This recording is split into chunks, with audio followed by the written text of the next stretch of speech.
पीट कर हत्या कर दी गई। बांग्लादेशी समझकर भीड़ ने मजदूर को पीटा।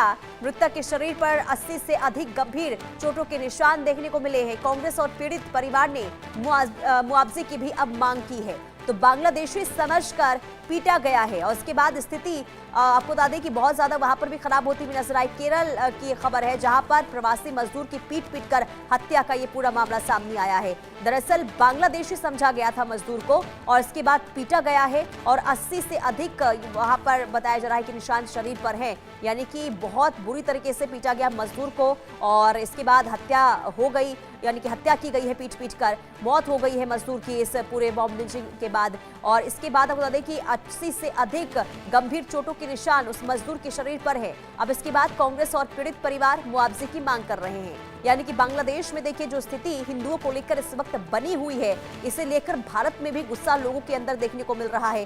और यही वजह है कि केरल में छत्तीसगढ़ का मजदूर था जो कामकाज कर रहा था, लेकिन केरल के लोगों ने उसे बांग्लादेशी समझा और इसके बाद उस मजदूर को पीटा गया। इतना ज्यादा पीटा गया कि मजदूर की मौत हो गई है। पीट कर हत्या मजदूर की कर दी गई। हालांकि इस पूरे मामले को लेकर अब पीड़ित परिवार की मांग है कि मुआवजा दिया जाए। कांग्रेस भी मुआवजे की मांग सरकार से कर रही है। ये बड़ी खबर आपको बता रहे हैं। जो स्थिति बांग्लादेश में है उसका असर भारत में भी हो रहा है। कहीं ना कहीं लोगों में जो गुस्सा देखने को मिल रहा है, जो बांग्लादेश में हिंदुओं पर अत्याचार हो रहा है, जो बर्बरता वहां पर हिंदुओं के साथ देखने को मिल रही है, और इसी का नतीजा ये है कि लोगों में अब भारी नाराजगी बांग्लादेशियों के खिलाफ देखने को मिल रही है। और ऐसे में केरल में भी यही हुआ। प्रवासी मजदूर था एक और लोगों ने समझा कि ये बांग्लादेशी है और बांग्लादेशी समझकर इस मजदूर को पीटा गया। इतना पीटा गया कि उसकी मौत हो गई है। पीट कर हत्या कर दी गई मजदूर की। और इसके बाद अब वहां पर भी स्थिति बहुत ज्यादा तनावपूर्ण बनी हुई है।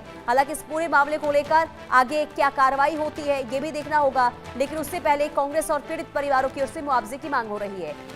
सुधीर वर्मा संवाददाता तमाम जानकारी के साथ जुड़ चुके हैं। सुधीर, कब का ये मामला है और आखिर मजदूर की हत्या कैसे हो गई, कैसे कर दी गई?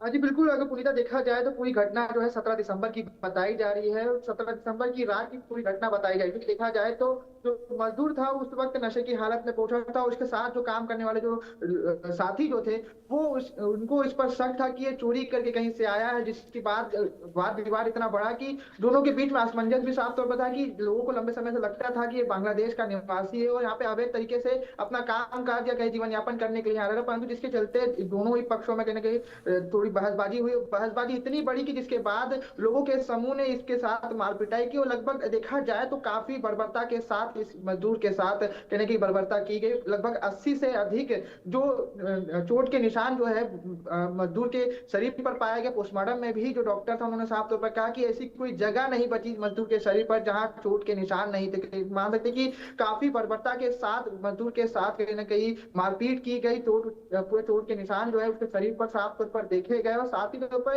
एक जब मामला जब इतना बढ़ा तो कहना कहीं जब इसकी जांच की गई तो पूरी घटना जो मजदूर जो था वो कहना कि छत्तीसगढ़ के शक्ति जिले का निवासी बताया गया। राम नारायण बघेल जो छत्तीसगढ़ का निवासी जो जीवन यापन करने के लिए केरला में अपना मजदूरी करता था। परंतु जिस प्रकार से एक कहना कि मान सकते हैं कि जिस प्रकार से लंबे समय बांग्लादेश का जो मामला सामने आया, जिस प्रकार से हिंदुओं पर क्रूरता देखी जाए तो वहीं अब जो है भारत में भी जो है इस घटना का विरोध साफ तौर पर देखने को मिल रहा है। और जैसे ही लोगों को लग रहा है कि बांग्लादेशी है तो कहना कि इस प्रकार की घटनाएं निकलकर सामने आए, परंतु घटना के आने के बाद से ही जो कांग्रेस बिल्कुल सुधीर, देखिए गुस्सा लोगों में है, लेकिन कानून का अधिकार किसी के हाथ में नहीं है किस तरीके से किसी की हत्या कर दी जाए। अब ये बताइए कि कितनी संख्या में लोग थे जिसने मजदूर को पीटा, और आपने कहा कि बहस शुरू हो गई थी, इसके बाद ये पूरा विवाद हुआ, किस बात को लेकर बहस हुई थी?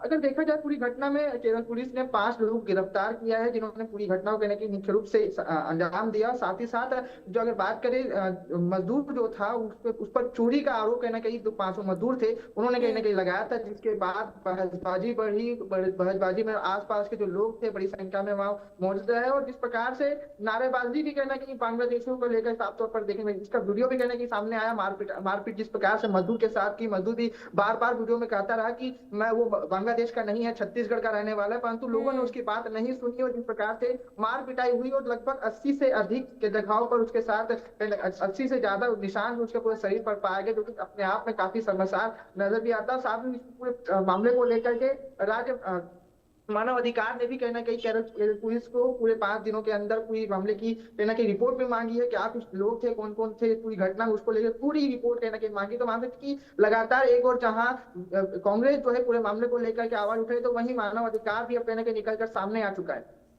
जी ठीक है, बहुत शुक्रिया सुधीर तमाम जानकारी देने के लिए। कुल मिलाकर देखिए जो बांग्लादेशी समझकर मजदूर को